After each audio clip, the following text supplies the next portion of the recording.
Saludos, un abrazo inmenso. ¿Listos? Mateo, ¿Qué hubo? muy buenas noches, Todo ¿cómo estás? bien, querido, ¿cómo vas tú? Bien, acá peleando con Sí, este Instagram, vi, pero, sí vi. pero bueno, aquí estamos. Vamos a aprovechar, bueno, ya estamos a las 7:04, pero si quieres, aprovechemos un minutico para mandarle invitación a personas que tenemos aquí, sabes, en la parte inferior hay como un avioncito de papel. Y cuando le envías la invitación a esas, cuando pulsas ese avioncito de papel, se despliega un listado de personas con las que has hablado o con las que has chateado por este medio en los últimos días y les puedes enviar una invitación para que se unan a este en vivo. Aquí Sí. yo estoy haciendo esto. Vamos a ver, invitando por acá a varias personas. Y bueno, digamos que enviemos ya Mm. la invitación. Listo. Bueno, Mateo, bienvenido a la sazón de los Muchas creadores. Siempre me gusta, gracias. no, gracias a ti por aceptar esta invitación. Siempre me gusta arrancar eh, pues contando un poquito que la Sazón de los Creadores es un espacio para creadores en el cual yo parto de una base y es que la creación no tiene recetas, cada persona le pone su sazón y prepara su brebaje, prepara su creación y su creatividad. Entonces, como las influencias y lo que uno va viviendo son tan poderosos y siempre van a estar interviniendo en las creaciones, ¿qué has visto, qué has escuchado, qué has leído en los últimos, en este año que te haya explotado la cabeza? Eh, pues mira, coincidencialmente, como para mí eso que tú dices, que no tiene sazón, yo sobre todo creo que va muy de la mano con lo que es el proceso creativo. Y creo que descubrí tarde a Julia Cameron El camino del artista y El camino del escritor, los dos. y el camino del escritor. Los tengo acá como libros de cabecera, pero de cabecera es de cabecera, Tal cual, yo también. de permanente consulta. Qué bueno. Entonces ya, Entonces, sí, me pareció muy bonito, la verdad. Además, como siento que por alguna extraña razón llegué a ellos y fue como ¿no? Como una bocanada de aire fresco, porque además, digamos, son libros que ya tienen sus años. sí. Eh, pero ahí es donde me parece tan interesante que el proceso creativo sea tan anacrónico, ¿no? Y creo que además es casi como un documento importante, sobre todo a los momentos tan recurrentes que creo que tienen por lo general los escritores, los artistas en general, eh, como de este bloqueo creativo. Y creo que de alguna manera ayuda como a destrabar mucho de esos procesos eh, desde un lugar además muy tautológico, ¿no? Como de la repetición todo el tiempo, ¿no? De el sentarse a hacer, ¿cierto? Y me parece muy interesante también que ella no dice que hay como una receta frente a cómo hacer esto, ¿cierto? Sino que al contrario me parece que ella invita mucho al artista y al creador a cómo a desarrollar su propio método desde un lugar Y muy sabes, bonito. y sabes que para mí las páginas de la mañana, cuando bueno, yo recibí de Marta, mi pareja, esto de Julia Cameron y para mí fue también un descubrimiento, pero las páginas de la mañana para mí fueron un wow. Sí, las O páginas de sea, la eso mañana son es muy importantes. Y cómo impresionante, le cambia a impresionante uno la que vuelta. O sea, yo sí, pensaba, sobre todo porque, digamos, en mi caso, pucha, me costaba tanto escribir de día, pero porque me ponía todas las excusas para no hacerlo y terminaba haciéndolo a la noche y yo no soy personalmente una persona muy noctámbula. Creo que soy mucho más diurna, entonces creo que encontrar también algo que me haga sentir creativo a la hora ¿no? Como en el momento diurno también fue como, creo que fue como muy necesario. Qué bueno, qué bueno. Y precisamente, antes de allá, para continuar, yo estoy publicando un newsletter semanal en LinkedIn y el del próximo viernes, precisamente, se llama Los demonios del escritor. Mm, Y hablamos un poco de esos temas, incluso de palabras ujú. impronunciables, que yo no sé de dónde se sacaron esos nombres. Es que procrastinación es más difícil decirlo que Sí, practicarlo casi. totalmente. Entonces, bueno, Mateo, tienes un recorrido pues prácticamente desde la cuna, muy bonito, muy creciente, y hay un aspecto que he visto del cual de pronto obviamente puede que no sea lo más taquillero para hablar, pero sé que es un proceso muy puro y esencial. Yo tuve la fortuna de disfrutarlo viendo la obra que dirigiste, Un hombre ajeno, de Alejandro Ricaño, hace poco tiempo en La maldita vanidad.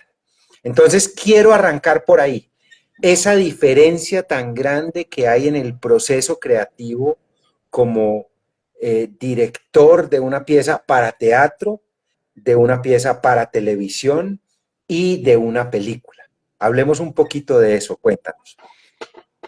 Eh, hmm, Creo yo que, digamos, la diferencia obvia, digo, más allá de que el lenguaje es distinto, pero antes de entrar en eso, me parece que uno como director y también los actores entienden que el teatro de alguna manera, digamos, converge un montón de tiempo y de precisión y de libertades enfocadas hacia una sola cosa. Quiero decir, es casi como si uno tuviera 3 meses para preparar una sola escena. Entonces, la cantidad de minucia, la cantidad de lecturas, la cantidad de subtexto, la cantidad de posibilidades que uno puede por lo menos diagramar, ¿no? Como abrir el abanico e ir de alguna manera con el tiempo y la precisión diciendo, creo que nuestro camino es este, porque yo a la larga creo que seguramente lo que Alejandro originalmente escribió no necesariamente es lo mismo que yo interpreto. Y creo que eso es Claro, lo bonito del teatro también, ¿no? Es esa lectura distinta sobre un texto que está pues muy bien construido, entonces no es como que uno, digamos, sea como diametralmente opuesto, pero me parece que te permite, a mí personalmente me da una satisfacción muy grande el, digamos, pucha, hay algo con el teatro también que tiene como una mística muy, muy bonita, ¿no? Y que evidentemente más allá que tú hagas la función, digamos, que la prepares de una manera, todas las funciones son distintas, porque el público es distinto y porque todos somos, yo mañana me levanto y tú y somos personas un poco distintas. Entonces creo que esa magia es muy difícil de replicar con la cámara. Quiero decir, lo que claro. capturas queda ahí y es eso, ¿cierto? Entonces es ese momento. Creo que el teatro, de alguna manera, las funciones te permiten como esas distintas aristas, ¿sabes? Por ese lado, con un nivel de exploración muy bonito y desde un lugar tan, por lo menos, por lo menos también, pucha. Mira que ahora, y me atraso un segundito por lo que estabas diciendo, otro de los libros que también fue como en un momento llegaron hace muy poco es la del Gramática de la Fantasía, que es un libro precioso. Ya tomo nota. ¿De quién? Es de un italiano que se llama Gianni Rodari y es muy bonito porque es un tipo que escribe para niños, escribe literatura infantil, pero él de alguna manera plantea un proceso creativo desde ese lugar súper bonito. Y también es como algo muy necesario a la hora de explorar y como quitarse un montón de vicios, ¿no? Yo que vengo también más del lado audiovisual. Para mí el teatro se vuelve como casi como un monte Olimpo al cual hay que llegarle con muchísimo respeto, pero que me genera una satisfacción que pocas cosas lo hacen. Entonces, también creo que pongo en práctica lo que yo también sé hacer de alguna manera, que sobre todo es trabajar con actores. eh, lo, digamos, creo que todo se da para que se pueda trabajar la minucia, ¿no? Hay una cosa, Mateo, que se percibe, o sea, yo lo percibí en el montaje de Un hombre ajeno, que tuve el gusto de verla un par de veces. Se ve un proceso en escena construido por un elenco de actores y de director en el que hay una sensación con la que yo quedo y es que son un equipo generoso, que hay un, que hay una buena onda, hay un cuidado por el otro que se ve muy especial. Además, también me pareció muy particular porque precisamente es una obra que yo había leído en pandemia de un libro de dramaturgia mexicana que Ah, llegó a mira, mis manos y de la misma forma se fue de mis manos, no sé cómo. Eh, y ahí conocí algo pues empecé a conocer cosas de dramaturgia mexicana ujú, moderna. Pero bueno, volviendo al tema, se ve un proceso de generosidad muy especial, de compinchería. Claro, en el teatro se permite, por todo el trabajo previo, se permite generar eso. ¿Cómo trasladar ese ambiente, esa compinchería en un rodaje de una serie o de una película? es una muy buena pregunta. Yo creo que además en el caso de Nombre Ajeno resultó muy sencillo, más sencillo, porque los cuatro nos conocemos hace muchísimos años. Entonces, hemos visto el proceso de cada uno desde que empezamos. Así que lo que primero, es que el ejercicio número uno, que por lo general me parece a mí que es el más complejo, lo hicimos antes de entrar a montaje, que es matar al ego. Y creo que una vez uno empieza a familiarizarse con eso y trabajar desde otro lugar, el proceso se hizo muchísimo más afable, ¿cierto? Entender más allá de la amistad, dónde está cada uno también en este momento de la vida. Yo creo que eso es una obra que hace 10 años ninguno de nosotros nos hubiésemos atrevido a hacer. Que más habla hoy en día de cosas un poquito más complejas y de las cuales creo que estamos hoy en capacidad de hablar, quizás desde una postura un poquito más madura, ¿no? Creo que antes hubiese estado de alguna manera un poquito más en el aire. Pero creo que esa fue la conclusión. Y fue un proceso muy bonito por eso. De hecho, yo siempre se le dije a Alejos, yo comparo mucho esto como con Rocky 3 porque fue como volver a los inicios. O sea, nosotros montamos la obra en un salón comunal, siendo en estos momentos, teniendo quizás las alternativas de hacerlo, ¿no? Como que volvimos a ceros, ¿no? Como cuáles son los cimientos y sobre eso trabajemos. No empecemos a trabajar como aquí en el escalón 10 porque no tiene mucho sentido. Entonces, eso en un montaje de tres personas funciona. Ahora, en un ensamble tan grande como un proyecto, hay que tratar de lograr algo similar, pero son 150 personas, ¿no? Entonces, hoy más que nunca, creo yo, y por mi experiencia con las series que he hecho, los directores debemos, no, pero no desde un lado de una obligación, pero lo planteo como quizás una herramienta, eh, casi que elaborar no una carrera, pero sí perfilarnos en lo que es manejo de grupo. O sea, es cada vez más importante. Creo que la figura del director tirano ha quedado muy desde el otro lado como para impartir disciplina a este tipo de cosas.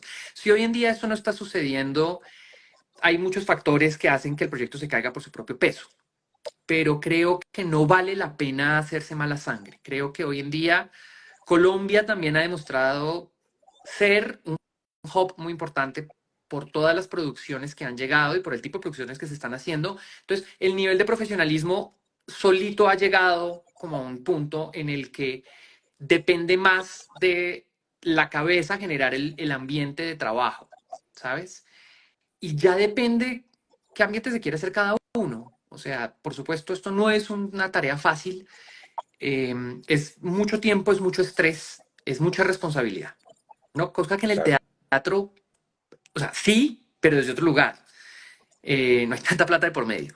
Pero creo que depende muchísimo también el ambiente que uno se quiera hacer frente a esto. O sea, si uno, no porque uno se ponga bravo van a quedar mejores las cosas. Lo que pasa es que yo creo que antes uno estaba como muy metido en que esa era la única forma de hacerlo, pues ¿por qué? ¿No? Pero creo que por fortuna, no digo que es que a veces no haya que ponerse bravo, pero pues ojalá no tanto, ¿sabes? Porque pues a la larga esto es un engranaje de tanta gente que si no nos movemos, no hay sincronía, no hay simbiosis, la rueda no avanza. claro. Y entonces creo que es más por ese lado. Bueno, vámonos a tu experiencia como director, que viene de un camino que arranca en tu infancia, básicamente. Hay un dicho que yo tengo y es, eh, cuando hay una persona que tiene ese buen pasado, esa carga familiar, hombre, es que casi que le dan el arte ese entetero, ¿no? Yo tengo la fortuna de venir también de una familia, somos cuatro hijos, tengo tres hermanos que son unos cracks Por artistas supuesto. y les agradezco Conozco mucho. a uno muy bien. No, y te estás perdiendo de dos Me fantásticos. imagino. Entonces, al ser el hijo menor, toda esa influencia lo ayuda a uno mucho. Y hay algo bien particular que me parece, y es que tú empiezas en la actuación, Sí. pero luego tienes una impresión en respecto a ti mismo como actor. Por ahí leí o escuché algo, y es que no te consideras un buen actor. Claro, Explícame eso. eso fue, pero digamos que eso fue como la conclusión más fácil a la que creo que he llegado en toda mi vida y a la que dije, si mi carrera va por este lado, en- sobre todo es por esto. Pero fíjate que eso también tiene una cosa y es, no todos los maestros son buenos actores tampoco, ¿sabes? O sea, Claro, em, y, y yo ya hice las paces con eso, pero el haber ejercido el oficio, el haber estudiado, a mí me da ahí también voy. muchísimas herramientas a la hora de dirigir. Pero evidentemente creo que una de las razones por las cuales mi carrera se dirigió por ese lado fue porque yo no soy buen actor y está todo bien, ¿me entiendes? Y está todo bien. No necesariamente tiene que ser así, pero creo que eso empezó y me di cuenta, creo que a tiempo, ¿sabes? O sea, tampoco fue como que quise insistir mucho en, "Ugh, a ver, pues digo, está todo bien, no pasa nada". Y creo que la paso mejor detrás de cámara, no la paso bien tampoco yo en un set actuando, o sea, me divierto si es mamando gallo, pero evidentemente no es lo mío. Y está súper bien eso. Pero tener esto te da unas herramientas fantásticas para poder establecer una comunicación con los actores. Total, total. Hablemos un poquito de eso. Pues mira, Cuéntame. esto de hecho yo lo he hablado con, hay un amigo mío, gran amigo mío y colega que es Felipe Cano, él también viene de esa escuela, por ejemplo. Pipe, Ave María, cómo queremos a ¿Cómo Pipe. queremos a Sí, Pipe? Y sí, pues claro, el hecho de habernos, digamos, de haber sentido lo que significa eso, porque yo creo que a la larga también los actores todo el tiempo están muy expuestos. Hay un grado de vulnerabilidad con lo que ellos trabajan con eso, ¿no?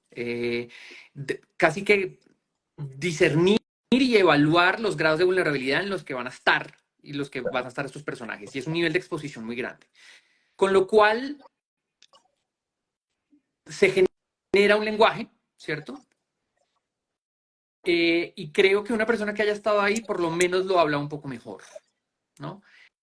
Y pues se ha claro. teorizado sobre cómo dirigir actores y sobre eso pues hay gente que, digamos, teorías hay varias y a la larga, y un poco como el proceso creativo que tú dices, cada cual tiene su forma. Pero lo que sí ha quedado demostrado es que también los actores hablan un lenguaje distinto, ¿cierto? Que quizás, por ejemplo, un no actor o un actor natural, como le quieran decir. Y es que pues, los actores entienden y trabajan con verbos de acción y con acciones, no con adjetivos. Entonces, tratar como de generar y como que de armar esa sintaxis es importante, digamos, o por lo menos eso creo yo, y eso a mí también me lo dio la actuación.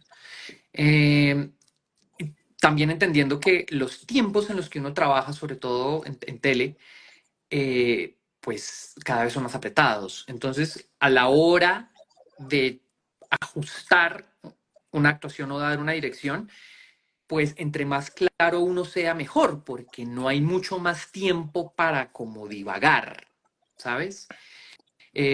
Soy yo también muy fan de los ensayos. Creo que ahí eso es un lugar de exploración y por lo menos, o por lo menos de qué no hacer. Y está bien, es como un espacio en el que es válido equivocarse, sin maltratar el ego ni nada de ese tipo de cosas, ¿no? Pero pues claro, es que yo creo que es que, digamos, los actores son personas que, y ahora tal plomo en teatro o en cine, durante 90 minutos están para que la gente los juzgue. Entonces eso, ¿qué haces con eso? Eso es una carga emocional grande. Entonces creo que desde ese lugar a mí me ayudó mucho también estar en los zapatos de ellos. Claro, y me haces acordar de una persona que admiro mucho, Ben Mm, Stiller, director, actor y escritor, que en su película, que es una de mis favoritas, Zoolander, pone una burla a las directrices que le han dado diferentes escritores cuando se inventa como modelo su mirada de Blue Steel. ¿Sí? Eso viene de ahí, de esas directrices que le da valga la redundancia, un director, pero que no tienen sentido, cuando no es una acción, sino un adjetivo o una cualidad que es inasible, pues, o sea, que no la puedes agarrar. correcto. Bueno, pero otra cosa, también eres escritor. Entonces, ¿cómo va todo ese proceso engranándose? ¿Cómo es esa función? ¿Cómo diferencias esa función de escritor, después llevar a la dirección y después cuando ves la obra terminada, cuál es tu sensación? Por lo general es de insatisfacción, pero insisto, ¿quién no? Eh, hay un hay un dicho muy importante, digo, pues famoso, que creo que cada vez, y la experiencia se lo dando a uno, es en inglés, se llama you have to learn to kill your darlings, ¿no? Kill Your Darlings, Y eso claro, pasa desde el proceso de escritura hasta en el set y sobre todo en el proceso de reescritura, que es la edición, ¿no? claro. Uno tiene una tendencia a enamorarse de cosas y por lo general los directores somos muy caprichosos. Entonces, cosas que hacen que la verdad no, quizás haga que la trama no avance o que la construcción de personaje no vaya para ningún lado, pero esos caprichos. Lo que pasa es que para mí el proceso creativo de escritura es el más tortuoso. Yo creo que para mí, por eso Julia Cameron es tan importante, pero digo, es muy jodido. Yo admiro a los escritores que se sientan y han aprendido a no juzgarse, ni siquiera como llegando hasta el primer borrador, escribiendo como como en el vomit draft, ¿no? O sea, como Sí. sin juzgarse. A mí eso es, y eso que yo he hecho terapia como hijo de puta,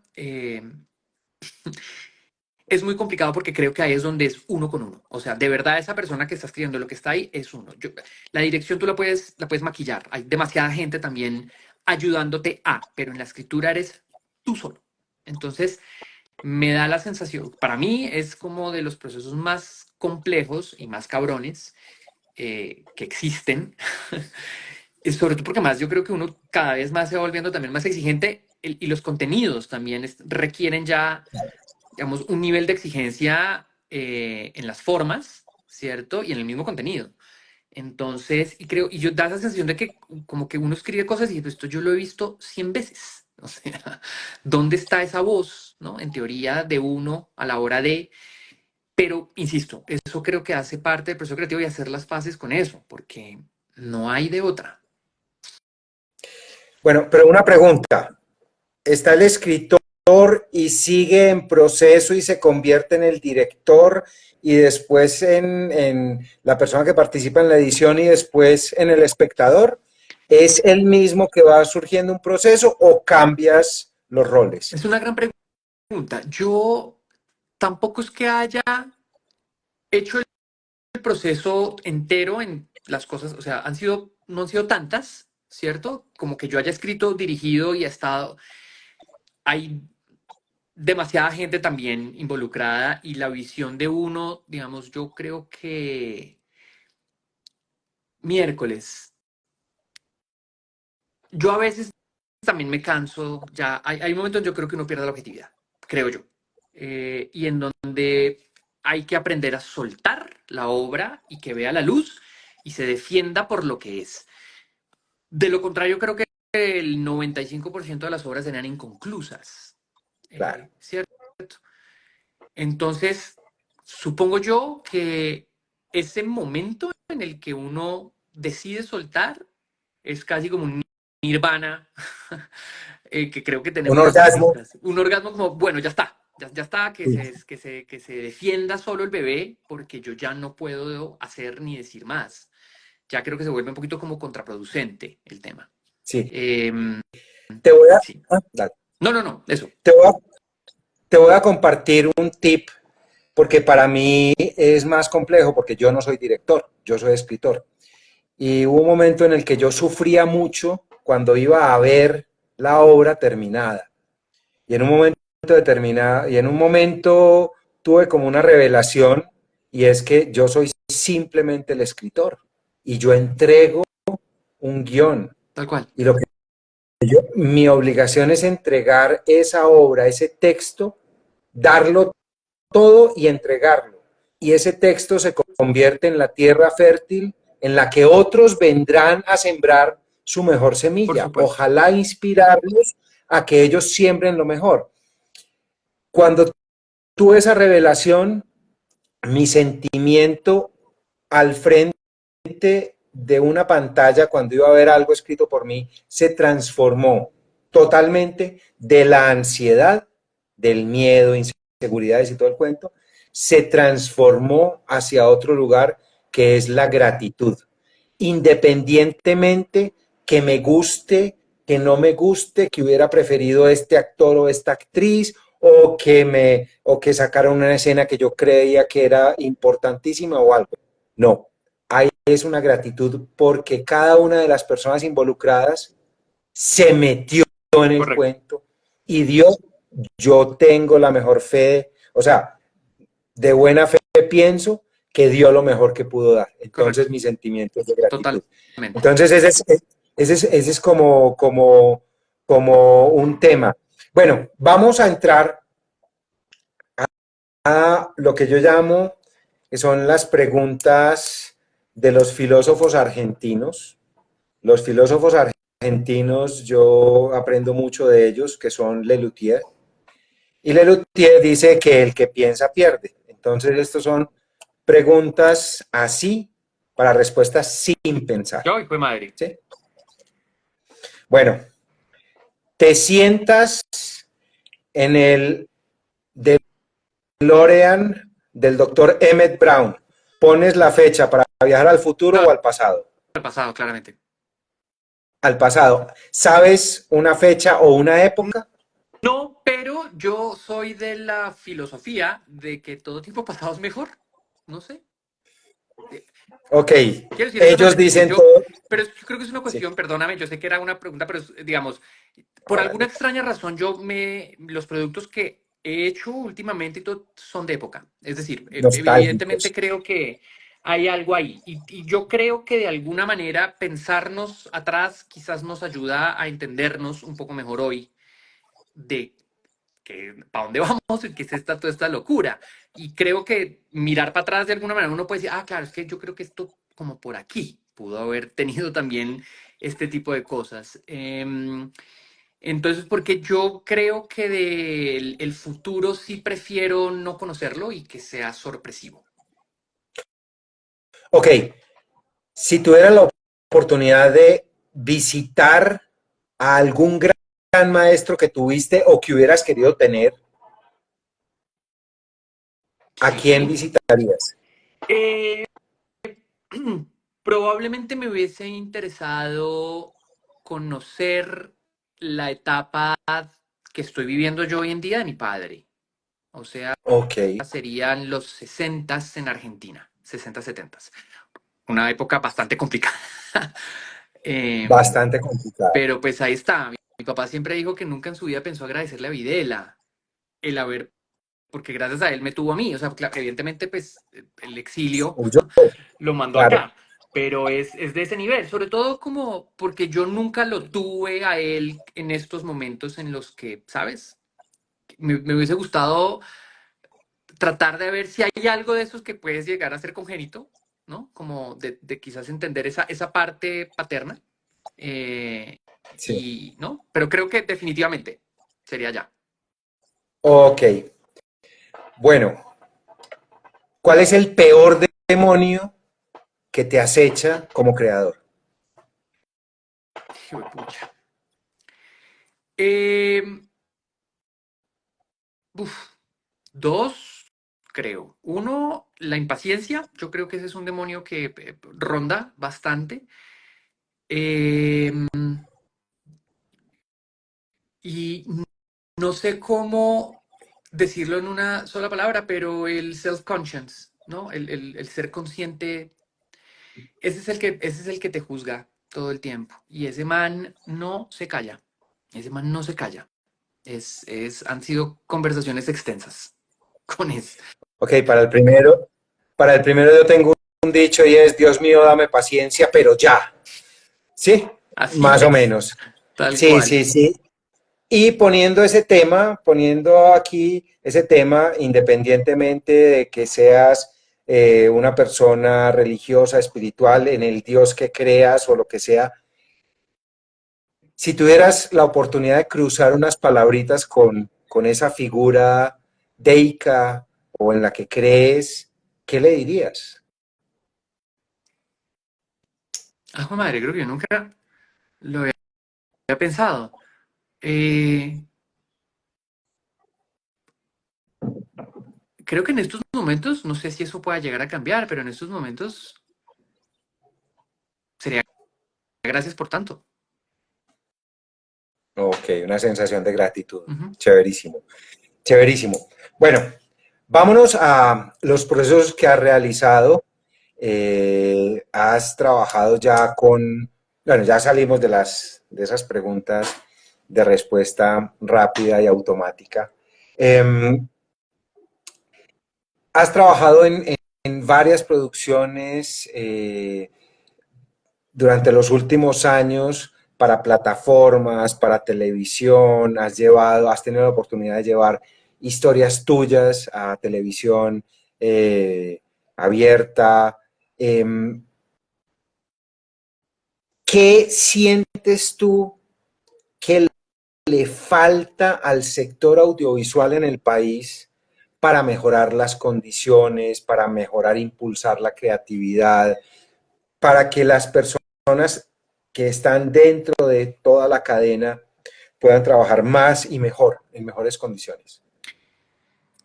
Eso es un tema bien complejo, sobre todo porque me parece extraño que a estas alturas del partido eso no haya sucedido. Es decir, creo que está todo dado y en esta época en el que precisamente esta interconectividad nos muestra que estamos cada vez más cerca, casi que todos estamos trabajando para los mismos. Es decir, que hayan plataformas acá no nos hace tampoco tan distintos a los gringos, supongamos que también trabajan para los mismos, desde otro nivel. En términos de contenido es un poquito más complejo porque, a ver, y esto ha sido un poco también, y yo estoy seguro que todas las personas que han escrito cosas se han enfrentado a esto, y es nuestra idiosincrasia latinoamericana tiene un techo. Y salir de ahí todavía cuesta mucho. Que de alguna manera esa es, no digo la respuesta, pero un poco es, no, es que acá nosotros no nos gusta eso. No, es que acá nosotros miramos otras cosas. Nosotros como latinoamericanos fuimos criados por la telenovela, por el melodrama. Y todavía eso es algo importante. Y de hecho, pues es decir, todavía hoy en día, por eso, gracias a Dios, existe la televisión abierta y hay camello. Pero da la sensación que las plataformas de alguna manera están dispuestas como a dar ese salto, ¿cierto? Y ha sucedido. Y queramos o no, hoy en día hay un sindicato de actores, un sindicato de directores de estas redes que de sindicato, o sea, todo bien, yo sé que son sociedades de gestión, ¿cierto? Pero que han hecho un poco la tarea un poco más digna para nosotros. Ahora, que falta que el resto, eh, como de los sectores, se organice. No hay otra forma de hacer esto, ¿no? Entonces, que el sector de los foquistas, de los primeros de cámara, sé que los continuistas tienen, sé que los asistentes de dirección están empezando a hacer eso, pero hasta que eso Arte. no pase va a ser muy complejo, ¿no? Y podamos, listo, una vez están todas esas, entonces ya somos como una sociedad puntual y porque es que además hasta hace muy poco lo que hacíamos no era considerado tampoco un trabajo oficial, ¿sabes? No estaba, o sea, la razón social en el root de lo que hacemos nosotros estaba medio embolatado hace muchos años. Entonces, creo que esa seriedad que le hace falta de entender que esto es un oficio y un trabajo y no es un hobby. Hay un tema que es bien particular y es que antes de un cambio a principios de los 2000 que hubo en el código SIU, en el cual se identifica cuál es la actividad económica, antes de ese cambio había un número que recogía muchas actividades. Y como dato curioso, escritor estaba allí. Y allí también estaba, ¿cómo se llamaba? Personas dedicadas a las actividades de venta de servicios sexuales, Ah, mira. como dato curioso. ¿Cierto? Sí, creo que es una lucha y es un trabajo muy importante que vienen haciendo organizaciones como redes, como Dask, actores, acá, Dask, exactamente. ACA, ahora ECO. ECO es el sindicato de los escritores, que de verdad están haciendo una gran labor.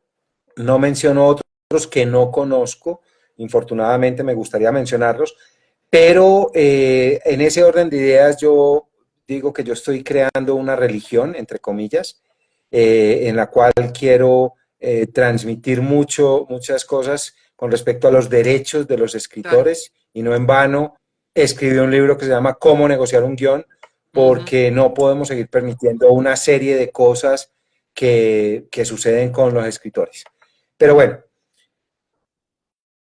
pensando en el mundo perfecto, ¿con qué actores del mundo mundial, sin restricción? Soñar no cuesta nada como, como dicen por ahí. ¿Con qué actores y actrices te gustaría trabajar, te gustaría dirigir? Ok. Es curioso porque ahí es donde vuelve. Ya hay una cuestión como de un autosometimiento mío y como de, ¿no? Como un boicot, porque los que me interesan creo que ya están retirados. O sea, yo hubiese, a mí me hubiese encantado ver el proceso creativo de una persona como Daniel Day-Lewis, me parece, ¿no? Pero pues ya está, él se retiró, ya está, se dedica, ¿no? Se volvió zapatero. Sí, es decir, gran oficio. Em, yo tuve en un momento una fascinación por Jack Nicholson, sobre todo en su etapa europea, es decir, su trabajo con Antonioni, ¿me entiendes? Sí, Eh, claro. digamos, que un actor ya tan consolidado haya decidido experimentar esa vaina más, a mí me parece que hay muy pocos actores que tengan el nivel de ejecución de texto que tiene él. Es muy impresionante, es muy, muy impresionante. O sea, hay una forma a la hora de decir las cosas que tiene él que no veo, o sea, o no lo recuerdo hoy en día. Y eso que creo que además la actuación se ha vuelto mucho más coloquial, ¿cierto? Entonces, como que ese coloquialismo muchas veces ahora significa como ser buen actor. No lo sé, no meto los fuego, no meto las manos en el fuego por esa conjetura, pero pucha, yo no sé si también es la edad, pero hay una cosa como el romanticismo de las cosas de antes, ¿no? Claro, Em, Creo que me encantaría trabajar con Isabel Huppert. Me parece fascinante ella. O sea, digamos, hay algo que me llama mucho la atención. Pues por supuesto, si uno tiene la oportunidad de trabajar como con Meryl Streep o algo por el estilo, pues ni hablar. Esa mujer, pues, sobre todo en términos de oficio. Pero me parece, o sea, lo que ella hizo, digamos, yo, la primera cosa que yo vi de ella fue la profesora de piano y yo no voy a creerlo.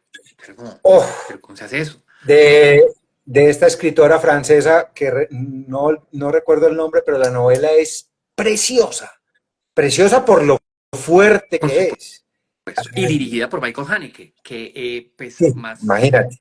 yo, o sea, eso fue como una confabulación muy extraña. O sea, si hay un director que realmente es capaz de generar incomodidad, es él. Sí, O sea, yo no, o sea, ese nivel de, y vincularlo a uno como espectador y hacerlo cómplice de todas las barbaridades que además se le ocurren, es muy sí. complejo eso, ¿eh? Sí. Y me encanta esa respuesta porque hablas de unas grandes figuras con un trabajo inmenso detrás, con una historia impresionante en la actuación y acabas de tener una experiencia muy importante, muy reconocida, con muchas nominaciones, que fue mi primera vez en la cual estuviste rodeado de unos actores eh, chiquitos, sí, chiquitos en edad y también en que estaban arrancando esa experiencia. Cuéntanos cómo fue eso, de ser ese director líder, pero también te tocaba ser director papá, me imagino. Yo creo Cuéntanos. que esa fue la primera, yo creo que es muy curioso porque creo que esa fue la primera vez en la que sentí como más allá de estar dirigiendo había una sensación de paternidad muy extraña que yo, pues yo no tengo hijos, entonces para mí fue como que, ¿qué está pasando? Necesito cuidarlos, ¿sabes? Un halo protector ahí muy curioso.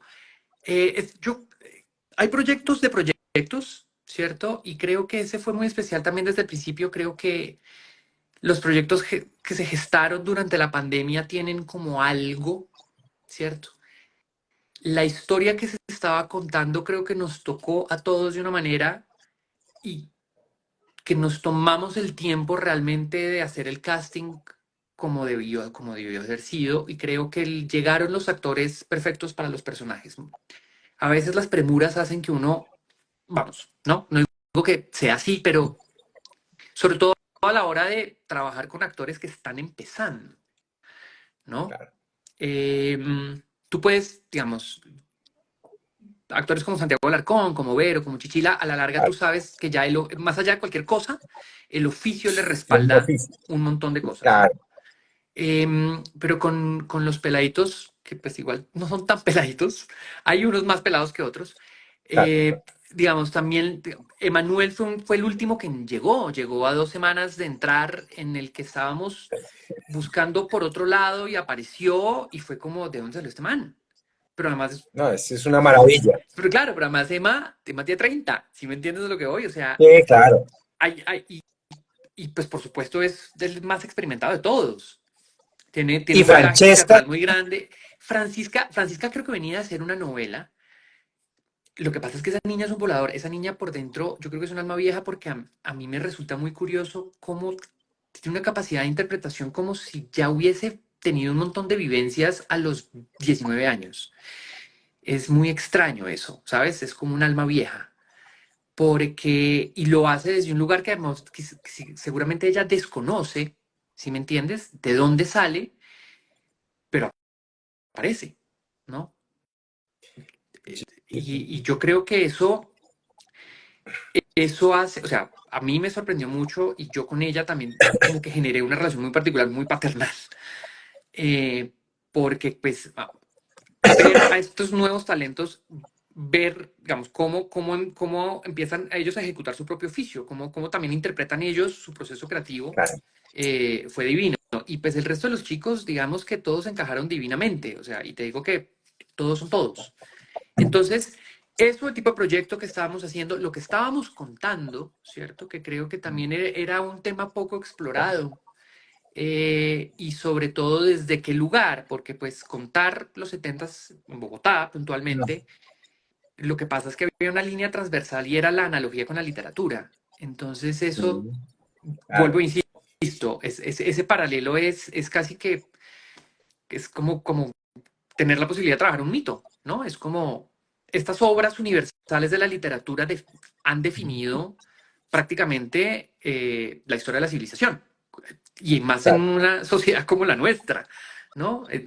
Ese nivel de influencia. Entonces creo que todo se dio y yo agradezco muchísimo a Netflix y a Dago especialmente que me hayan también permitido explorarla narrativamente de la forma que se exploró. Yo ahí hago un pequeño paréntesis y es que hay una película escrita por mí que está en postproducción en la que actúa Francesca. Yo no soy una persona que vaya al set ni nada como escritor. Voy 1 o 2 días, pero verla ese par de días fue Mm, impresionante. Y estoy con muchas ganas de ver el qué resultado bueno. final. Bueno, y también tuviste otro proyecto que retrataba a una Bogotá en un momento específico eh, relacionado con el tema de las Correcto, pandillas, ¿no? Y ahí también hubo gente joven. total. Creo que la coyuntura es muy particular, ¿no? O sea, porque fue un proyecto, uno fue primero uno y después el otro, no pasó mucho Mm, tiempo, ¿sabes? Y también estaba como esos miedos de claro. cómo hacemos. Pero claro, Bee Gees creo que a diferencia de la primera vez está mucho más aterrizada en algo terrenal, ¿me hago entender? Sí, Está claro. inspirada en hechos reales. La primera es pura ficción histórica. Sí. En este caso, creo que lo que nos permitió Villis fue también como como una reimaginación, ¿no? De esa Bogotá de los ochentas, de la cual yo estoy un poco más ávido. Si bien yo nací en los ochentas, o sea que yo no viví mi adolescencia en los ochentas, eh, es casi como la Bogotá de mi hermano mayor, si tuviera, ¿cierto? Que mis amigos mayores todo el tiempo hablaban y de la que uno a los 6 7 años era como, ¿qué es esto? Porque obviamente lo que sucedía en el país, sobre todo en esa época, sí nos marcó mucho. Lo que pasa es que Bogotá estaba muy permeada, ¿no? Nosotros, insisto, conocemos a la perfección Cali y Medellín en los ochentas, pero Bogotá, eh, el bloqueo económico que existía hacía que solamente estas pequeñas personas que tenían la posibilidad de viajar al exterior traían estos productos que la gente decía, pero ¿qué son esos tenis? ¿Qué es esa bicicleta? ¿Qué es ese CD? ¿Qué es ese vinilo? Perdón, CD, no, vinilo. Y eso, de alguna manera, a mí siempre me ha llamado mucho la atención porque eso es casi como una cosa tribal, ¿no? La moda determina mucho la cultura y cómo se forman los grupos. Y yo creo Sí. que a mí lo que me encantó de Bee Gees fue eso, que explora precisamente eso, ¿no? Cómo a partir de un gusto particular emerge un grupo que todos piensan igual y van hacia un mismo lado y se genera pues esta cosa casi que tribal, ¿no? Un poco el señor de las moscas en ese aspecto porque Sí, no hay claro. una supervisación, o sea, la parte adulta está anulada completamente, entonces son estos niños solos jugando a ser grandes. Y eso nos pasó a todos y creo que eso es de las cosas más maravillosas que creo que tuvimos la oportunidad de explorar en un proyecto como Villis. Sí. Bueno, ya para ir como terminando, bueno, ¿dónde te pueden seguir en tus redes sociales? ¿Dónde te Yo encuentran? en Matein Films, acá en Instagram y en Twitter, la verdad, hasta ahí Matein, llegué. No, ni Matein. TikTok ni nada, no, hasta ahí llegué. Ok, bueno, ahorita hablabas de la conciencia como uno de esos grandes demonios. ¿Peleas mucho con tus obras anteriores? ¿Repites, por ejemplo, de vez en cuando ves el man del porno o las Villamizar? hago el ejercicio, pero sobre todo, por fortuna, desde un lugar bonito, no como, bueno, vamos a mirar esto para ver lo estúpido que era, ¿no? Porque hay como una primera, como una primera intención de hacer eso. Me pasó, Sí. pero ha sido muy bonito porque creo que lo que había en ese momento, hoy en día yo ya tengo más vicios de lo que en ese tiempo existía. Entonces, y es normal, pero me ayuda como a decir, pucha, ese man de 29, de 30 tenía esto. Bonito ver que 10 años después se ha desarrollado algo, ¿me entiendes? Se ha agarrado eso y ha evolucionado, quiero pensar. Entonces, lo veo con nostalgia, por lo menos, ¿sabes? Y eso me ha ayudado también como casi que un proceso psicoterapéutico a hacer las paces con eso, ¿sabes? No juzgar a la persona de hace 10 años porque no tiene mucho sentido. ¿De dónde agarra Mateo? No sé, a mí no me gusta la palabra inspiración porque no creo en ella. Ajá. Algún día le escuché a un escritor que le preguntaban que cómo le iba con la inspiración y él decía que muy mal porque a él le tocaba ir a la oficina. Mm. ¿De dónde agarras elementos para tus procesos creativos? Creo que es inevitable hablar de la inspiración. Em, Mira que yo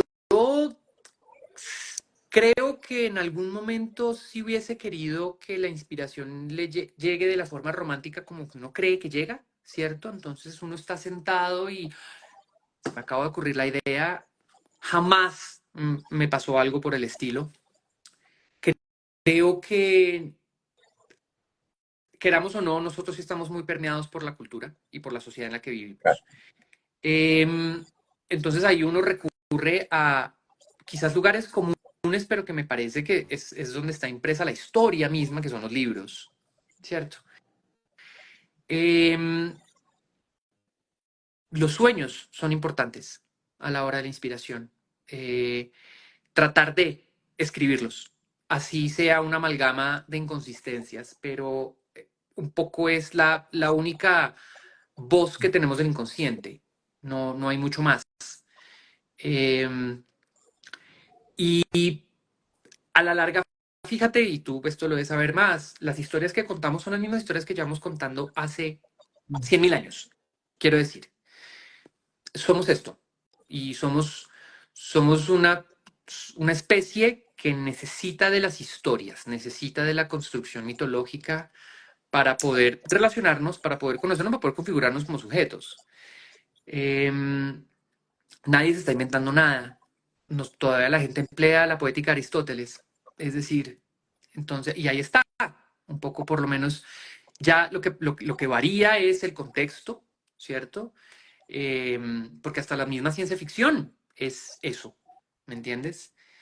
Sí. Es como cuando los griegos le escribían sobre los dioses, acá escribimos sobre unos seres que, ¿no?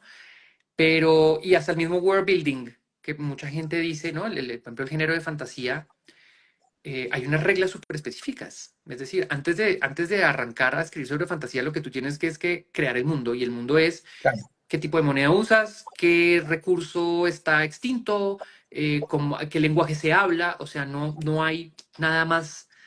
Es eso, es lo mismo, creo yo. Ahora, hacerlo es complejo, es decir, pero creo que la inspiración está en nosotros mismos, a la larga, por fortuna. Yo insisto en decir que la inspiración no es algo externo, sino que es un superpoder que hay que provocar en uno mismo. Absolutamente, absolutamente. Así lo digo yo. Bueno, Mateo, agradeciéndote esta hora que hemos estado conversando, podríamos conversar mucho tiempo más. Te quiero contar, además de todo, que este es un espacio, la sazón de los creadores, Ujú. es un espacio de gratitud y de actos de generosidad. Entonces, en este momento, me puedes decir el nombre ya o si quieres lo piensas y después me lo dices. Ujú. Tú tienes un ejemplar de el libro electrónico Cómo negociar un guión. ¿A quién quisieras dárselo? Una persona que lo pueda apreciar, que le sirva y que le pueda dar unos tips y cosas para que pueda negociar mejor sus proyectos o su función incluso, porque también pues se puede aplicar para otros usos dentro de la cadena audiovisual o dentro de los medios Ok, artísticos. si me permites pensarlo para no ser y pelear con toda esta cosa que te digo de la impaciencia y de la... para que esa persona realmente lo pueda llegar a valorar de esa manera. Claro, perfecto. ¿Algo adicional para despedirnos? ¿Algo que le quieras decir a estas personas que están viendo en este momento el en Ok, vivo y los que lo van a ver después? pues a ver, yo siempre, digamos, esto es un consejo no pedido igual, ¿eh? Es decir, pero sé que muchas personas están ávidas de querer contar sus historias y yo creo que a diferencia de quizás de lo que nos tocó a ti y a mí, en donde no era tecnológicamente tan viable, ¿cierto? Hoy en día hay Mm. demasiadas plataformas para hacerlo. Y creo que esto ha cambiado lo suficiente como para arriesgarse. Yo creo que mi consejo simplemente es entender que estos son los 2000 metros planos y no los 100 metros cortos. No, no, y a mí me costó muchísimo entenderlo. Por eso es que cada vez que tengo la oportunidad de transmitirlo es porque uno siente que ya si no es ya, no fue. Em, y es increíble cómo la vida misma y el proceso, sobre todo a nivel del proceso creativo, va evolucionando y las historias salen cuando se necesitan y cuando no cuando uno las quiere. Entonces, pues, además de eso, agradecerte este espacio tan necesario, Andrés, para No, esto, no, ¿ok? no, es bien, bien interesante uno compartir con directores, directoras, actrices, artistas plásticos. Pronto vamos a tener a un Qué productor, bueno, a una bailarina, maravilloso. para entender un poquito esos procesos creativos.